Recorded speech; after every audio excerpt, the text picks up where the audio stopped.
Hi there, this is Ranjit, and in this video we'll be doing the full review for this LG G7 Plus ThinQ smartphone. And I've been testing this smartphone for about 7 odd days, and in this video I'll divide it between the pros and cons, what I like about this device and what are the things that I did not like about this device. And guys, in the cons, it's not the battery. I was thinking that the battery might be the biggest con. That's not the con, but there are some other unique things. I have an entire list of good things and the bad things about this one. And initially I was actually not going to review this device because I actually own this LG V30 Plus. I had purchased it last year, if you guys recall, and still I use it, like it. And the price of this one, as still in India, is about 40,000. So I thought if they launch this LG G7 Plus, it'll be priced around 50 or 55,000. But they have priced it in India for 40,000, and we are getting the higher end variant in India that comes with 6 gigabytes of RAM and 128 gigabytes of storage. So I was surprised, hence I decided to actually test this out. So before we proceed, here are the specs for the LG G7 Plus. As you can see, it's having a 6.1 inch Quad HD Plus screen, and it comes with this dual camera setup. And the Indian variant actually comes with 6 gigabytes of RAM and 128 gigabytes of internal storage, and other specs are on the screen for your reference. So let's quickly divide it between the pros and cons. First, let me talk about what are the things that I actually liked about this device. So let's start with the pros. And the first thing is I have to stress is the Indian pricing. They actually surprised me with the Indian pricing. And guys, this is sort of a true flagship, and you have to compare it with the likes of the Samsung S9 Plus, etc. And as you can see, the price gap is huge if you compare with that, because this one actually is a true flagship. It has IP protection, wireless charging, and other features. So I really like the pricing of this one, and you're getting 128 gigabytes of storage for 40,000. So the pricing, they got it bang right. And now moving to the screen, it's not a AMOLED screen like the LG V30 Plus. The V30 Plus had an AMOLED screen. This one is going with the IPS LCD screen, and I was worried. But the good thing is that the screen quality is amazing. It's a Quad HD Plus screen, guys, and in this price range you get just normal full HD screens, and it's a very crisp screen. In fact, when you read text and stuff, you'll notice that it is very crisp, and the brightness is also good. Outdoors, if you take it, have no problems. And also in terms of color reproduction, it's very good. And this is actually a HDR10 screen, and it's also Dolby Vision certified. That means it's, rest assured, it's a very high quality screen. So in terms of screen quality, no issues. It's a Quad HD Plus screen that you are getting. Also in terms of looks, again, it's subjective. This one is having that notch design. Again, it's a preference. You can hide it, the notch, if you want. Again, watch my unboxing video if you guys want to know what comes inside the box. And there I showed you can hide the notch and all those things. That can be done. And due to the notch, it's a little bit narrow in width. In fact, I like this one. In terms of holding it, it's actually even more comfortable compared to the LG V30 Plus. It's slightly narrower, so it fits easily more in the hand. So in terms of in-hand feel, it's actually good. But again, as most of these flagships are going, again, it's going with the glass back design. So that's something that you have to be aware of, though it's a Gorilla Glass 5. Now moving to the cellular call quality, I tested this with Jio and Airtel, and I had no issues regarding cellular call quality. The call quality is good, and even the earpiece quality is actually good. In fact, I also took some calls with the speakerphone. The speakerphone is actually loud. It's just a single speaker, but it's actually pretty loud. I'll talk about the speaker in the later part of the video. And I also tested this one actually does support true dual 4G VoLTE. Moving to the speakers, again, as I mentioned, it's a single speaker. Here we have, I missed the fact that they have not provided stereo speakers, but it's actually loud. What happens is that they have an echo chamber in this, and if you just use the speaker like this, it's fine and loud. But if you place it on a desk or any hard surface, it actually bounces that, and it makes it actually very loud. It's a unique thing, and actually I put it on the desk and it's slightly vibrating my desk. So that's something. So if you want amplification, you have to actually keep it down on a desk or a hard surface, then it amplifies the sound. But I miss the fact that it does not have a stereo speaker. They should have provided a stereo speaker setup. Now moving to the headphone jack, just like the LG V30 Plus, this one also has a hi-fi quad DAC. So if you listen to a lot of music, if you have high quality headphones, you'll really appreciate that. It can easily drive them, and also it supports a what do you say, some new features, for example DTX surround sound, so you get those effects. So in terms of audio via the headphone jack, one of the best that you can get as of now, so no compromises there. If you are a music lover, you'll really appreciate that.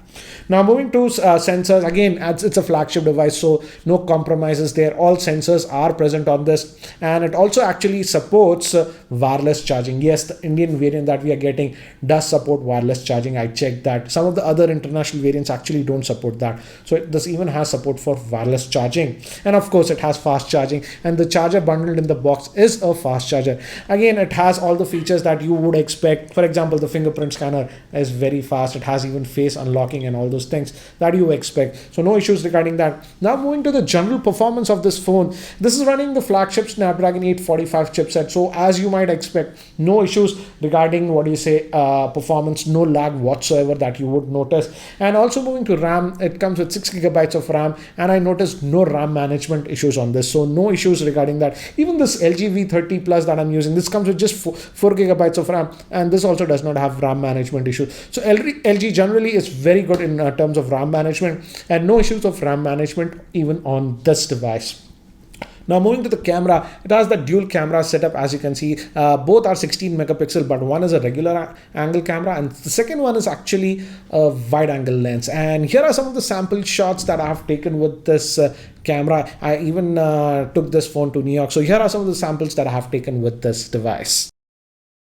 And as you can see, the general snaps actually come out really good. And even I like the fact that it has that wide angle camera, and it can be actually useful at times. And again, even in indoor lighting conditions, because it has optical image stabilization and the f1.6 lens for the main camera, the snaps actually come out good. So in terms of camera performance, the camera performance was good. Now, if we move to the front facing camera, the front-facing camera has definitely improved if you compare it with the LG V30 Plus. I simply didn't like the front-facing camera on this one. Here we get an 8 megapixel shooter at f1.9, and here are some of the samples that I have taken with the front-facing camera. And more or less, as you can see, the front-facing camera performance is good, and we also have that portrait mode even with the front-facing camera. But again, if I would compare it with other smartphones, I would say the front-facing camera is not among the best. For example, Vivo, Oppo, and even Samsung do slightly better in terms of front-facing camera. But again, by no stretch the front facing camera is bad. And again, here are some of the sample videos that I've shot with this LG G7 Plus. Shooting this in the wide angle, but we have to actually set it prior, because within the interface you just can't jump between the normal view and the wide angle view. Now I'll shoot in the normal view around the same area, and now I'm in the normal view, and as you can see, it's a lot more narrower now. But the good thing is that stabilization is there even in this mode, as you can see. So yeah, that's between the wide angle and regular, but they should have given the provision of changing it on the fly when you are shooting the video. Around this area known as Highline in New York, we have the Hudson River at the back, and there's a cruise actually going out there. So yeah, very nice place actually, surrounded by high rises and stuff. So guys, this sample is from the front-facing camera of this LG G7 Plus, and it's overcast day, guys, but the audio is being recorded via its internal microphone. And as you can see, I'm just walking around. So this is the way you'll be doing if you are shooting vlog style videos. And I feel they should have given even a wider angle lens with the front-facing camera, because as you can see, if you just take a normal photograph, it's okay, but when you go into this video mode, it crops in the picture quite a bit. But yeah, this is how it'll look with the front-facing camera. Now moving to the battery, here I was actually very worried. It just has a 3000 milliamp hour battery, and I thought when I got this device, what a disaster LG is doing. But I'm surprised that the battery life actually holds well, and this is simultaneously testing with 2 SIM cards, not a single SIM card, and it will easily last for a full working day for most users, I would say. But again, if you're a very heavy user, yes, you might have to top it up in the evenings. In terms of screen on time, I would say you can get about 4 to 4.5 hours of screen on time, which is typical with most of the flagships that I've tested. Even the S9 Plus was giving me around that one, and even the OnePlus 6 was giving me about 4.5 to about 5 hours of screen on time. So in that aspect, yes, it's like that. It'll last for a typical working day, but if you're a heavy user, you might have to top it up in the evenings. And one thing I like with this device is if you're sort of a casual user, for example, as you can see in the screenshots, it's around 1.5 days on standby. This is with 2 SIMs, and it was only on mobile data. Then also it lasted for about 1.5 days and about 3 odd hours of screen on time with about 50 minutes of calls. So in terms of battery life, it's not as bad as I thought, but you have to charge it every day. So these were the good things about this device. Now let's move to the cons. And man, LG, this is typical LG. Anyways, as they are pushing this out as a multimedia centric device, and the audio is a high priority, you have that quad DAC and everything. I don't know why LG opted for just a single speaker. Yes, it's loud, I don't have a problem with that, but you simply don't get that experience. They should have given a speaker even in the earpiece, because most of the other flagships like the S9 Plus, even now the Note 9, etc., give that dual speaker, and you get a lot more immersive experience. Also, I do not like the fact that just like the S9 Plus, Note, etc., they have now given this extra button underneath the volume controller, and it launches the Google Assistant by default. That's a good thing. No Bixby or stuff like that they are trying to push. But I have accidentally hit this button quite a few times in my usage, and I simply do not like that. They should have just omitted this one. So personally, I just don't like that additional button that they have given.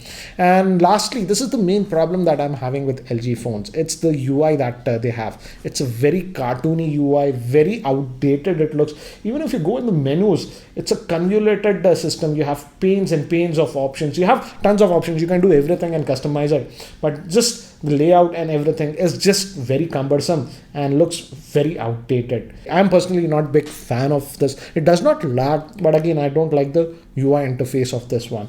And lastly, this is the biggest problem that I have with LG phones is in terms of Android updates. They are dog slow in this one. For example, this LG V30 just got the Android Oreo update just last month, that is in July. Whereas now, in the next couple of months, in 2-3 months, we'll be getting the Android P. Yes, LG will eventually upgrade this to Android P, but when is a big question. I don't expect it to come in 2018. It might come in the middle of 2019. So in that aspect, LG is very, very slow. In fact, even on this device, as you can see from the screenshot, it's currently running on Android version 8.0, whereas most of the other Android phones that are coming are already running on 8.1. So in terms of Android updates, LG is very, very slow. Now moving to another thing is that, yes, it supports VoLTE and Jio works perfectly with it, but other bands of VoLTE for providers like Airtel, Vodafone, yes, I know they haven't rolled it out completely. It's sort of beta testing. As of now, it does not support that.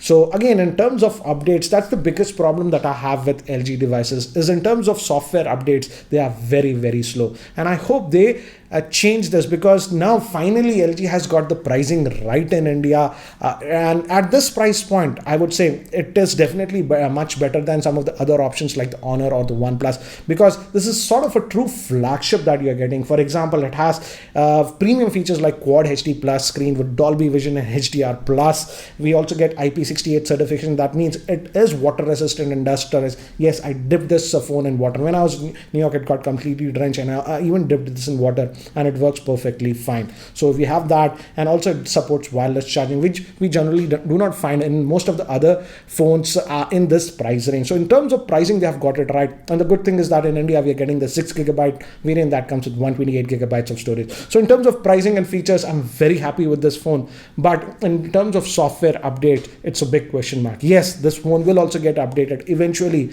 but LG's if you look at the past, they have been very, very, very slow compared to the competition. I hope LG just wakes up to this fact. And also, I really hate LG India, because this phone was actually launched internationally about 3 months ago, and only after 3 months they have launched it. So I feel LG India is very lazy and slow. I hope that changes if they want to be competitive in the market, because this market changes very quickly. Finally, you got the pricing right. Now you guys have to actually fix the UI and also in terms of software updates. So again guys, at 40,000 I really like this device, and I would highly recommend this device. But again, in terms of software update and the UI layout, those are the two things that I simply do not like with LG devices. So guys, this was my review of this LG G7 Plus. If you still have any other questions regarding this device, do post them in the YouTube comments below. And again, also follow me on Twitter and Instagram. On Instagram, my ID is Geeky Ranjit Official. So guys, that's it for now. Thanks for watching. This is Ranjit, and I hope to see you in my next video. Take care guys.